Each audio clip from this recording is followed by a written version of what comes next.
Hello again, and thank you for checking me out and checking this story out. This story is really about Jesus in my life.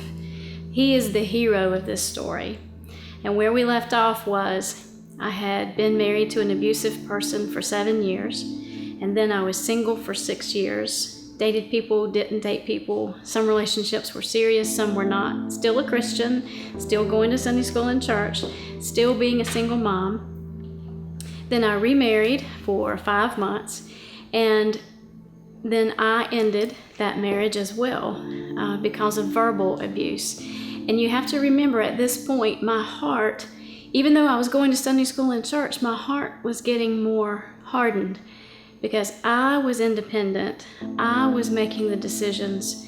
I was teaching and taking care of my daughter.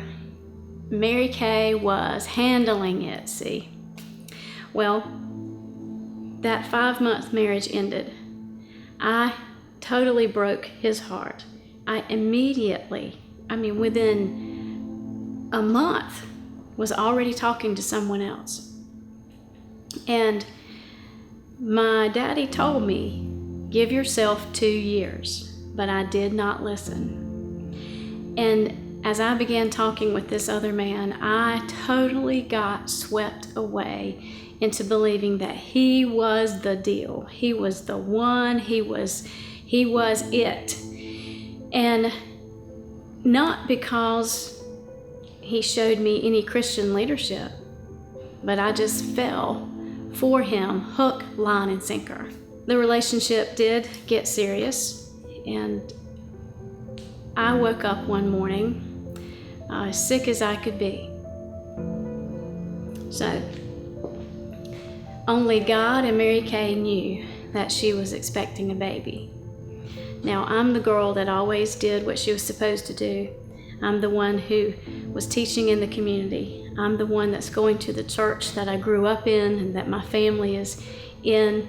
And here I am expecting a baby. So what is a Christian girl to do when she has sinned? Well, that got my attention. We got married at the end of that school year, and I thought everything's gonna be fine. We're gonna get married and everything's gonna be fine. He had 2 sons, junior high and high school, and everything was going along fine. We were married for 1.5 years, and he said on a Thanksgiving night, I want you to get out.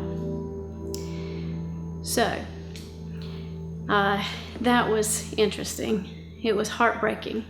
It was extremely heartbreaking because I believed everything was going to be fine. Because at that point, I had started reading scripture for myself. I had started reading about how I could be a vessel that God could use, even after I had sinned so greatly.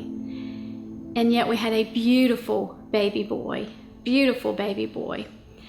I made the decision to have the baby, of course, and to get married, and to press on, and to still have, I guess, just enough faith that God was going to take care of me, and that everything was going to work out okay.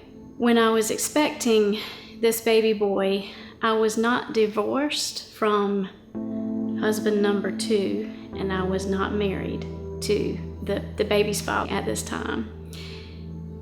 So I got on a plane and I went to the Dominican Republic. I got a credit card and maxed it out, and I went to the Dominican Republic to get a divorce. And it was recognized here in the United States, and that way I could divorce one person and within a short amount of time legally marry the baby's father. Now, I loved the baby's father and believed wholeheartedly that everything was going to be fine. And then in 1.5 years, he said, get out.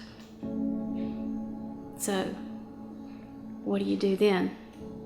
Well, then you start eating humble pie. And we'll talk about that next week.